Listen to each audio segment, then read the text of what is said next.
Mr. Speaker, this bill very simply allows states to be partners in the Medicaid program. You know, the Medicaid program is a partnership between the federal government and the states, except too often Washington tells the states exactly what they have to do. This is one of those examples. Because this is not theoretical. There are two states that have attempted to defund, with their use of taxpayer dollars in their states. These are not federal tax dollars. They don't want their state's taxpayers' dollars to fund Planned Parenthood. Instead, they want to fund other women's health services. They should be allowed to do that. Why should the Secretary of Health and Human Services demand that one particular institution get funds? Let's talk about that institution. You know, the gentleman from Florida says, oh, this is going to deny women health care. Let me tell you who's denying women's health care in my district, in rural Lower Eastern Shore. We had a Planned Parenthood in Salisbury. They closed up in April. And on their website they said, oh, the center in Easton will be open Monday through Friday. You can just get your care there, our Planned Parenthood Center, which is about 45 minutes up the road. Mr. Speaker, just go on your tablet device and see what the hours at the Easton Planned Parenthood are that are supposed to develop this wonderful comprehensive health care to women in my district. Now, if you want to go today, you're out of luck. They're closed. Now, if you went yesterday, they were open for 7 hours from 10 to 5. That's nice. I guess they're bankers' hours. I guess that we just assume that everybody's going to get their health care between 10 and 5. So Monday they're open from 10 to 5. Tuesday they're closed. Mr. Speaker, if one of the women in my lower shore want to go on Wednesday, they're out of luck.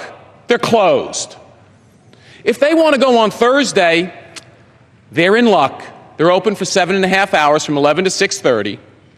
But if they want to go on Friday, Saturday, or Sunday, they're out of luck because Planned Parenthood is closed. They're not delivering comprehensive services those days. In fact, Mr. Speaker, as we know, Planned Parenthood doesn't deliver comprehensive women's health services. One of the most important services that you can deliver to a woman of childbearing age is mammograms. Not a single Planned Parenthood facility in this entire country has a mammography machine. Now, how do you deliver a mammogram without a mammogram machine? Mr. Speaker, it's an untruth. Planned Parenthood doesn't do comprehensive cancer screening because one of the most important screening techniques is mammography, and none of them can deliver it. Let's contrast what the woman who's seeking comprehensive women's health care on the Lower Eastern Shore of Maryland, what her alternative is, because the gentleman from Florida mentions that our Medicaid patients won't be able to be seen if we pass this bill. The alternative is our federally qualified health center, our community health center, called 3 Lower Counties. Now, if you go to 3 Lower Counties today, you're actually in luck, because they're open from 8:30 to 5, and they have a mammogram machine, as well as the entire range of comprehensive services, with one exception. They don't do abortions, but then again, the other Planned Parenthoods on the Eastern Shore of Maryland don't do it either. So in fact, if a woman who is on Medicaid really wants access to comprehensive health care in my district, they got to go past Planned Parenthood unless, well, that's not true. I guess if Monday and Thursday they want their health care, they can go to Planned Parenthood. Tuesday, Wednesday, Friday, Saturday, they can't. But they could go to one of those, to my community health center. In fact, nationwide, there are only a little over 500 Planned Parenthood facilities. There are 13,000 community health centers, each of which has to have... Yield me another minute? I yield the gentleman one more minute. Gentleman's recognized. Each of which community health center has to have radiology facilities. That's how you get the federal money.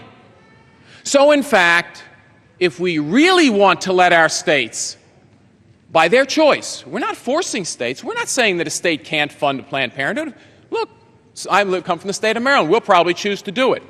But a state that chooses not to should be given the option to tell their women, if you really want it, really want comprehensive care, we'll go to one of the community health centers. That's all this bill does.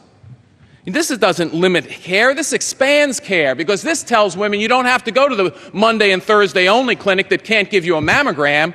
You can actually go get comprehensive care somewhere else, even if you're on Medicaid. And my biggest objection, and the gentlelady from North Carolina hit it on the head, is look at what else Planned Parenthood does. They actually, and as a physician, I find this unbelievable, that they will change the abortion technique in order to better harvest the fetal tissue that they can then sell. That should be so morally objectionable that we should allow states to limit that funding. I yield back the time.